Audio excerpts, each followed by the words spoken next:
Hi, I'm Drew. I'm the head chef of the 4th floor restaurant at the Conduit. Welcome to our kitchen. As with everybody else, we're going to put out a bit of content over the next couple of days, some recipes, a few little tips and tricks of using up bits that you've got in your fridge right now. So yeah, today we're going to start doing pasta.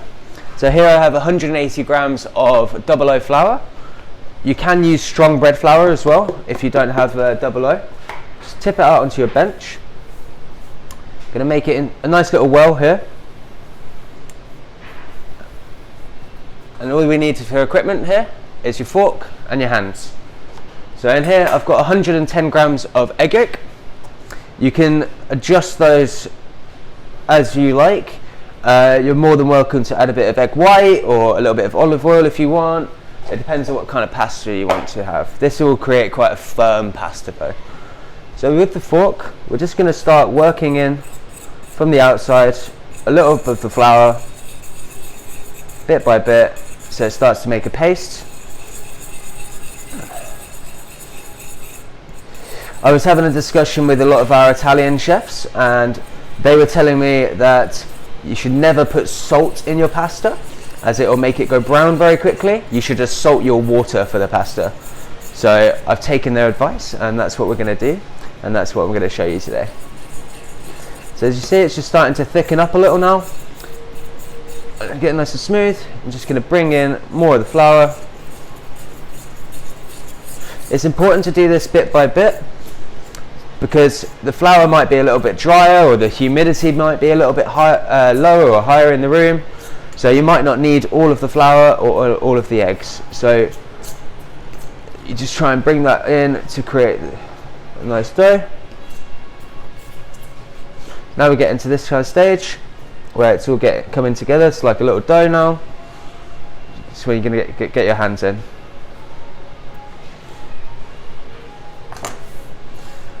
So just working that together.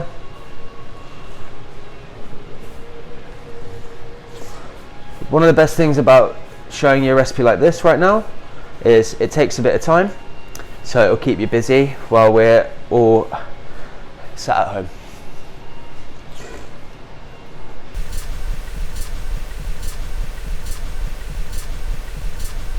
So here, as you see, don't actually need all this flour right now. We're going to keep it on the bench and we'll use it as and when we need. Just going to rub off a bit of all the mix from the hands. A little trick for that: flour your hands and then it will all just come off a lot easier because it will dry out the bits. Okay. And now we're going to just knead this and catch all those little bits in.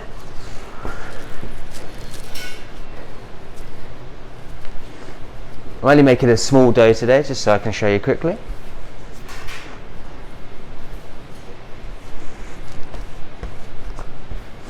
You can also do this in a mixer or a RoboCoupe or a food processor, whatever you like.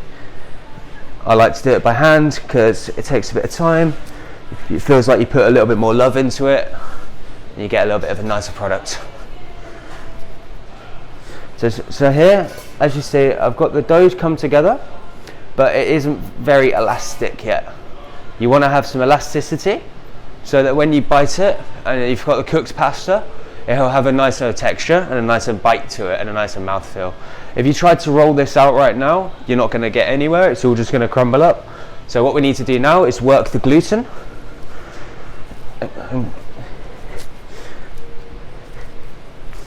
This will take about 5 to 10 minutes.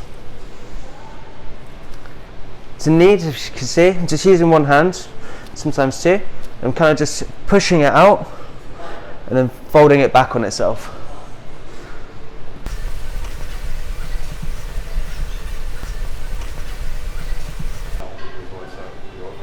So as we're seeing now, the dough's starting to look a little less rough. It's starting to get a little bit more elasticity to it. So we're in a good place, but we need to keep working for about another 5 minutes.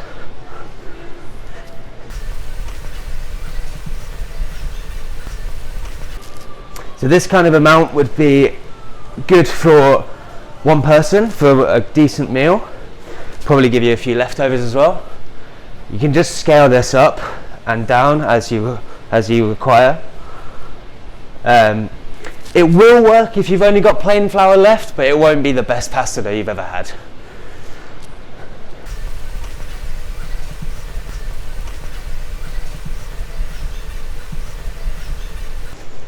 Okay, so now we are in a good place. But it's nice smooth dough. It's got some elasticity to it. That's going to roll out really nicely.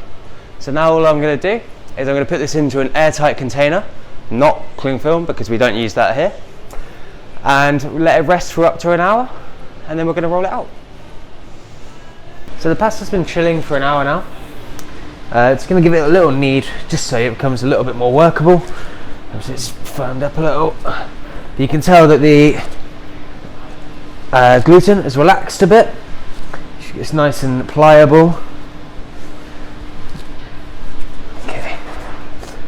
So now to start rolling it out. So when you're dusting with your bench with flour, you're going to have a small amount, and you want to throw it at the bench rather than doing big piles, so that you don't have too much on the bench. Okay? Because you don't want to alter and add much flour to the recipe. Let's start rolling this out. You want to try and keep it relatively square. I'm showing you with a rolling pin because I would assume that most people won't have pasta machines at home.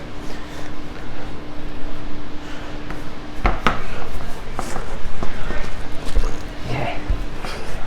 So one thing we can do to improve the bite of the finished pasta when you're eating it is, now you've got to this stage and you've not really got anywhere, just going to fold it. It's called laminating the dough, and that will just help the bite. You just want to do that once or twice. It's especially important if you're going to do filled pastas because it gives the dough more strength and will allow you to work with the dough a little bit better. Again, just give that one more fold, and then we're good to actually start rolling it out. So you see, you don't need too much flour on the bench for this. You don't want it swimming in flour.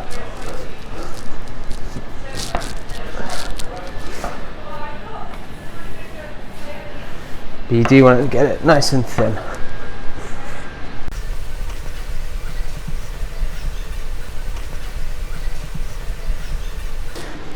If you don't have a rolling pin, you can easily use a wine bottle. I'm sure there'll be a few empty ones around right now. And you can also use a roll of cling film or anything like that.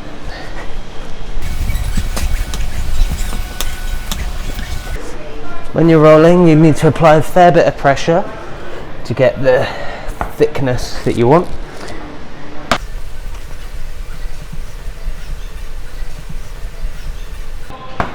So when it gets to this kind of stage and you're looking to get a little bit thinner but it's getting quite large, just cut it in half. Come back to that piece in a moment.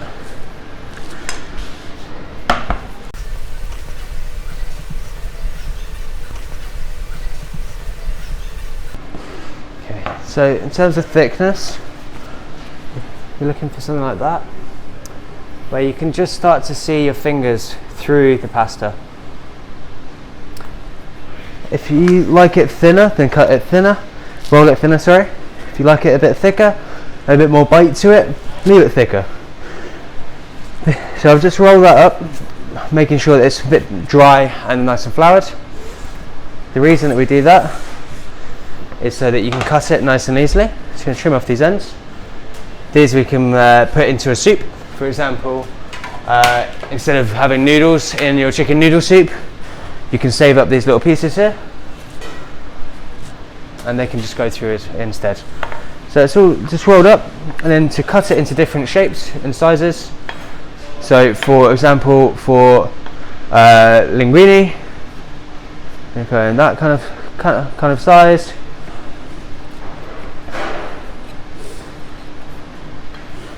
Open it out. You can go into my favourite, which is tagliatelle, because I like the bite on it.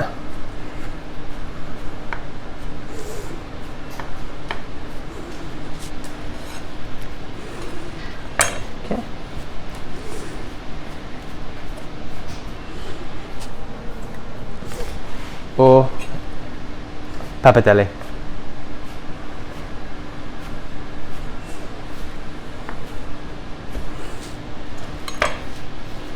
All used for different things. Obviously, nobody's going to tell you off for using the wrong pasta. It's all open to interpretation. But generally, with linguine, you want like a tomato-based sauce, something that will go through it. That when you eat it, basically you don't want things that are too chunky with the linguine. If it's a finer pasta, you add finer chopped ingredients. It's kind of a good rule of thumb. So like cream sauces, great with this. Seafood, linguine, clams, prawns, all that kind of stuff.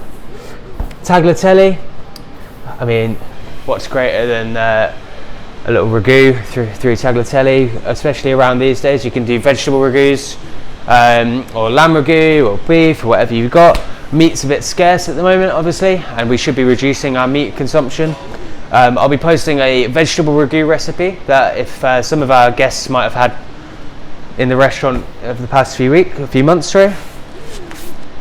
And then for pappardelle, this is where you want like big stews, things that are going to have a lot of oomph to them, and that are maybe a little bit coarser. So like a nice lamb shoulder braised or something like that would be fabulous with this. So yeah, some pasta. These are a few little different shapes that you can do, different sizes. Obviously, you can do filled pasta, stuffed pastas, and we should hopefully be posting some more videos on those shortly.